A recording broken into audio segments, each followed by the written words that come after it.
But from there I want to talk about what the ideologies are that are dominant in the United States and how that affects journalism. Okay? Any questions before we move into a more focused look at ideology in the United States today? All right. We're going to do this by talking about fundamentalism. Now, first of all, don't get nervous. We're not going to talk about religious fundamentalism. We're not going to talk about religion at all today. Okay?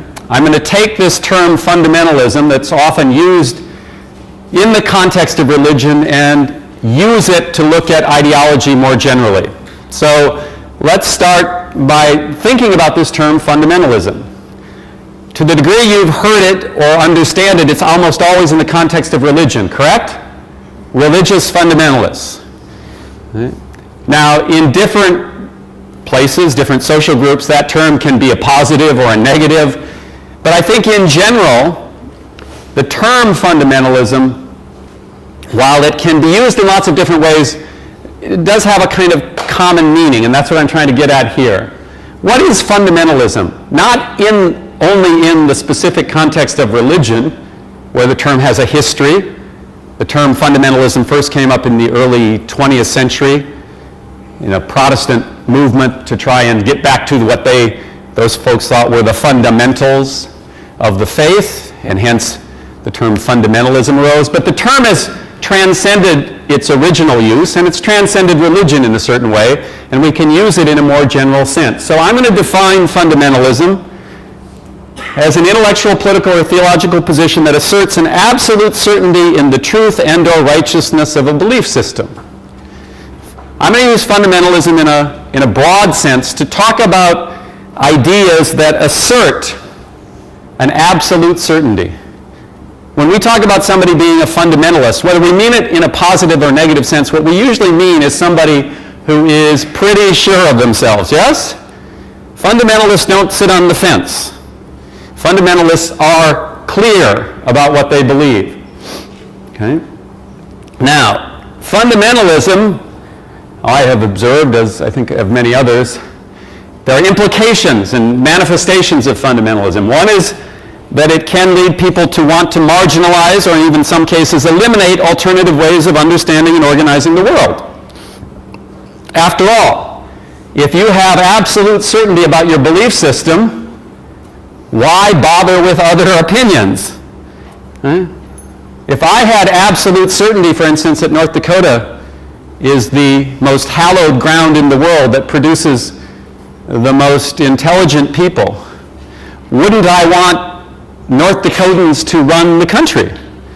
I mean, of course I would, because I'm absolutely certain that those folks who come from North Dakota have special standing. And it would not only be in the interest of people from North Dakota that they run the country, it would actually be in the interest of everybody else. Because after all, shouldn't the lesser peoples of the world that benefit from the extraordinary intelligence and experience of those people from North Dakota? I mean, take the poor Texans, intellectually inferior, culturally backward. Wouldn't it be great if those folks from North Dakota with these special skills and intelligence could come down to the lesser people in Texas and bless you with that knowledge? It would certainly uplift Texas, which, kind of hovers at the bottom. And people from North Dakota we'd just be doing our jobs. Right? That's why I'm here, people. That's why I came to Texas. Not because I like this second-rate backward state. It's because I feel, now if that were the case, I am joking, by the way, some of you, every time I start poking fun at Texas, you all get very serious. It's that ain't funny, boy. That really ain't funny.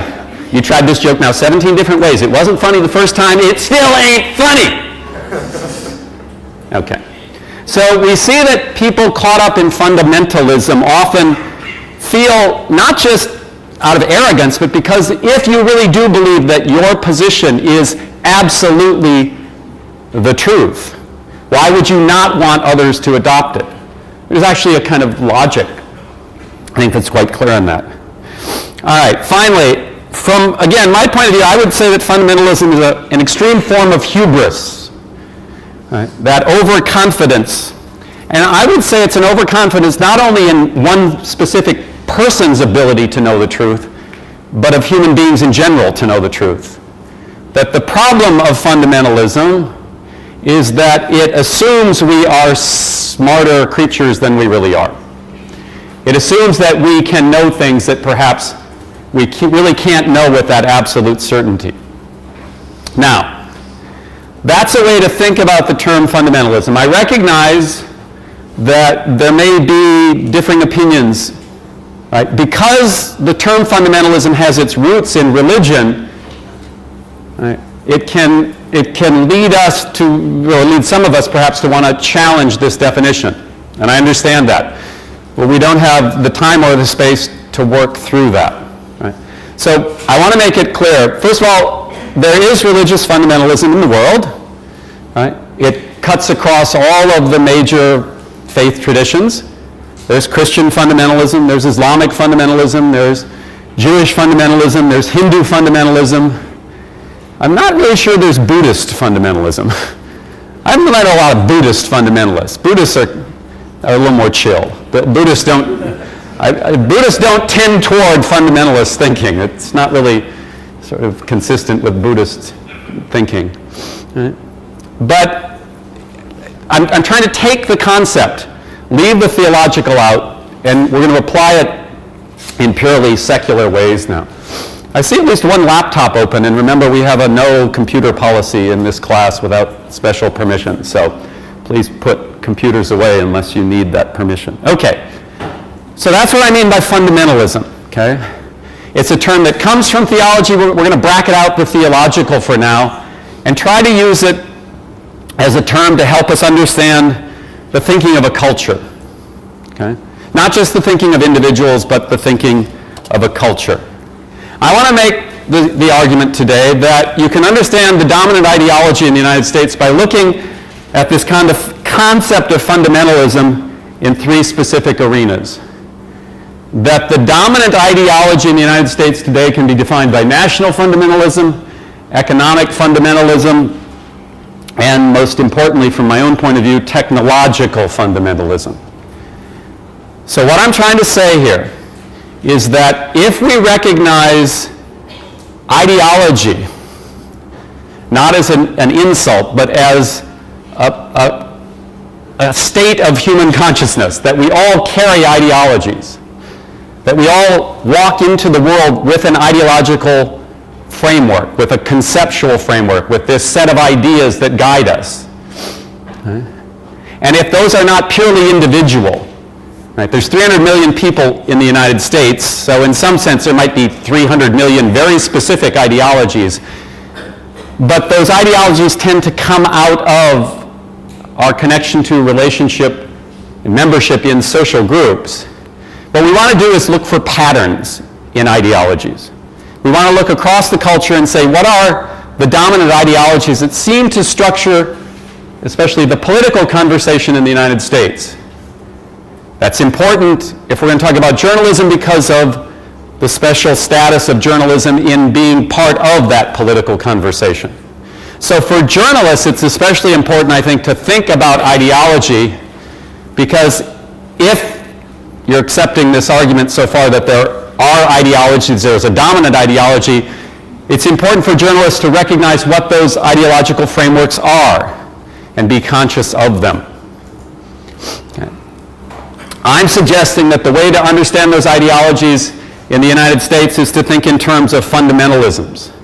I'm arguing this is a very fundamentalist culture. Again, not in religious terms, although religious fundamentalism is certainly present in the United States.